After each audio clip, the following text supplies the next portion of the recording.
Historical and Cultural Stigmas of Tattoos by Kate Turnipseed, originally written for Art on Skin magazine's November 2025 issue. Tattoos have existed for thousands of years, yet they have repeatedly been marked by stigma, suspicion, and controversy. Their meanings have varied in different cultures throughout history, from sacred symbols of identity and status to marks of criminality or deviance, and eventually to the mainstream expressions they represent today.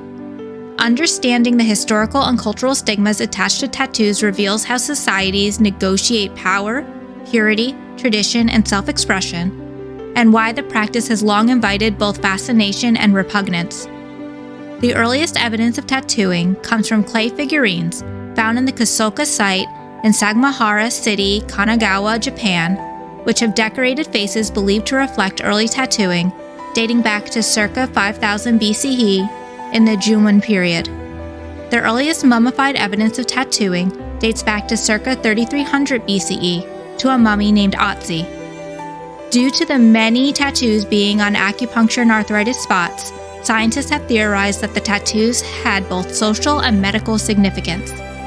In Egypt, women were tattooed as part of fertility and healing rituals, while in Polynesia, tattoos were integral to social hierarchy and tribal belonging, crafted through ceremonies that reinforced cultural cohesion. In these contexts, tattoos were revered, not stigmatized. However, when Western explorers encountered tattooed Pacific Islanders in the 18th century, they sensationalized the practice.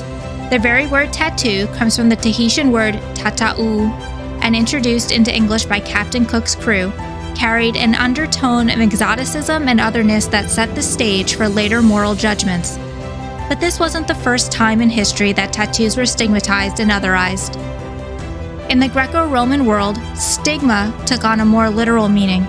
Tattoos were associated with punishment, marking criminals, enslaved peoples, or prisoners of war.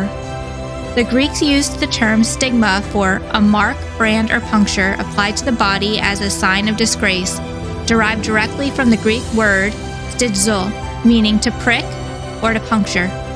The practice was described by Atesius, a medical writer a few centuries later. Prick the places with needles, wipe away the blood, and rub first with the juice of the leek, and then the drug. The drug is thought to be the black ink or other pigment to set the color into the skin. Romans continued the practice, branding those who went against the social order. Body marking became a method of enforcing hierarchy, and the tattooed body was a visible reminder of marginalization. Suetonius, the Roman historian, records Caligula's mark of men in his 12 Caesars. Many men of honorable rank were first disfigured with the marks of branding irons and then condemned to the mines, to work at building roads, or to be thrown to wild beasts, or else he shut them up in cages on all fours like animals, or had them sewn asunder. Not all the punishments were for serious offenses, but merely for criticizing one of his shows or for never having sworn by his genius. When Christianity gained influence in the Roman Empire, tattooing continued to be discouraged, partly due to its association with pagan rituals and partly due to the belief that the body was a divine vessel not to be defaced. Leviticus 19:28 from the Old Testament of the Bible states, "You shall not make any cuts on your body for the dead or tattoo yourselves. I am the Lord." The verse remains debated today, some saying that biblical teaching is against tattooing, and others arguing that the original context was pagan worship and not personal expression. In Japan, tattooing evolved along a uniquely complex path. As discussed earlier, tattooing in the Jumon period included decorative and symbolic motifs, but this transformed during the Edo period into a tool of criminal punishment. Criminals received punitive tattoos on visible areas such as the face or arms, called irizumi-ki, creating a lifelong stigmatization. During the same era, the Yakuza, a large transnational criminal enterprise out of Japan, developed and took ownership of tattooing as part of their identity. Full bodysuits decorated Yakuza members' bodies, and the art of irizumi started developing into the form we know today. This association between elaborate body art and organized crime profoundly shaped Japanese attitudes.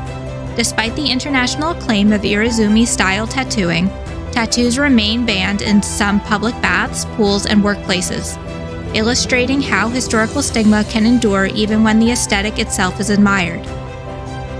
In many indigenous societies, colonialism introduced new layers of tattoo stigma. Native American, Inuit, Maori, and Filipino tattoo traditions were often suppressed by missionaries who viewed the marks as heathen or primitive. Women in particular were targeted, as their tattoos frequently held ceremonial or coming-of-age significance. Colonial authorities attempted to dismantle these practices, and what would have been a symbol of strength, adulthood, or spiritual resilience was reframed as a sign of savagery. Only in recent decades have many indigenous communities revived their tattoo traditions, reasserting them as they always intended, as expressions of identity rather than shame. The modern Western stigma around tattoos developed largely during the 19th and early 20th centuries. Sailors or soldiers would return from distant travels with tattoos from other cultures, or criminals would be tattooed either by their jailer or other criminals. Because these groups were associated with roughness, restlessness, or wrongdoing, tattoos inherited the same social assumptions. Tattoo parlors often operated in port cities and red light districts, reinforcing the perception that tattooing was a fringe or morally suspect activity. Victorian society in particular had an extremely complex relationship with tattoos, as they were considered equal parts distasteful and fascinating. The tattoo ladies, while more well known in the 1920s, began to emerge in the circus circuit during the second half of the 19th century. People would pay to gawk at these tattooed beauties while simultaneously rejecting tattoos in everyday life under codes of propriety.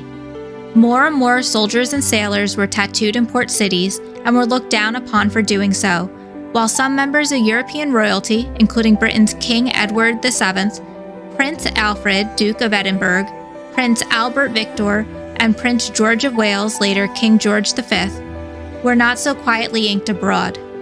This tension between curiosity and condemnation characterized much of tattoo history. Tattoos fascinated people, but they also marked one as an outsider. By the mid-20th century, tattoos in the United States had become deeply tied to military service, biker culture, and rebellion. After World War II, tattooing became a form of solidarity and survival among veterans. Yet the growing mainstream fear of contagion and blood-borne pathogens in the 1960s and 1970s contributed to the belief that tattoo shops were unsafe. New York City famously banned tattooing in 1961 amid a hepatitis outbreak, a prohibition that lasted more than 30 years. During these decades, tattoos were increasingly depicted in media as symbols of lawlessness or degeneracy.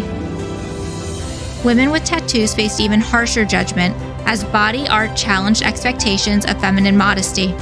But as with other cultures, the fascination never completely disappeared. The late 20th century brought a dramatic cultural shift, and the fascination of tattoos was brought more into the front of societal acceptance. The increase of professional tattoo artists, improved equipment, and changing fashion norms gradually eroded old stigmas. By the 1990s and 2000s, tattoos became mainstream across age groups and professions, featured prominently in music, sports, film, and television. Still, certain stigmas persisted, particularly in conservative workplaces and communities. Visible tattoos could, but no longer necessarily would, limit employment options, and many people continued to associate heavy tattooing with rebelliousness or instability. These stereotypes slowly softened as younger generations embraced tattoos as normal, even expected, expressions of individuality. Despite the declining stigma in many parts of the world, cultural and generational divides remain. In Japan, some public facilities restrict visibly tattooed patrons. In South Korea, only medical professionals are legally permitted to tattoo, reflecting ongoing concerns about public safety and professionalism, though the passing of new laws is set to change this regulation in the next 2 years. In regions influenced by conservative religious traditions, tattoos may still be viewed as defacement of the body or violations of moral code. And within global culture, certain types of tattoos, such as face tattoos, continue to spark debate about respectability and social norms. Across history, the stigma of tattoos has rarely been about the ink itself. Instead, tattoos have served as mirrors reflecting a society's anxieties about identity, conformity, purity, and power. They have marked criminals and heroes, indigenous leaders and colonized subjects, sailors and monarchs, rebels, and artists. The tattooed body has carried stories both celebrated and condemned. Today, as tattoos enjoyed unprecedented acceptance, they also remain rooted in cultural histories that shaped their meanings. The lingering stigmas, whether subtle or overt, are reminders that body art is never purely aesthetic.